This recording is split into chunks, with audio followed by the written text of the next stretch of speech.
So tell me about your experience. My mother, Lucy Carrington, was freeborn. Don't remember my pappy at all. Grandmother's overseer were Ben Sneed, Fork Union, Virginia. They were very good, and no, she ain't never got no whippings or beatings like some slaves. Sometimes slaves would be out in the field working, and they wouldn't do as overseer tell them. So he'd call them up and send them all to the barn for a whipping. Give all of them so many licks with his old cowhide and tell them, go back to that field and do as I tell you. Now, I can tell you a tale Granny say about her brother if you want that. Well, now, let's go on with it.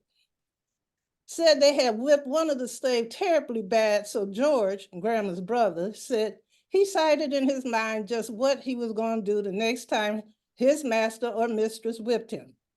The next day, George and this old overseer got fussing, so overseer said that George was one nigga that he had to whip himself.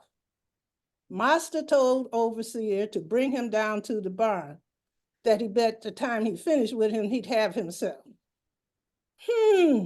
Just as soon as old Ma stepped in the door, George ran and threw his arm around his neck, just a hugging him, saying and squeezing all the time, "Mas, I love you. Turn me loose." George hugged tighter. Ma said, "Turn me loose, George, turn me loose." He still hugged tighter and tighter. So when he turned him loose, he fell to the ground. What George had done made his wind give out. Granny said the old master sold George that next morning.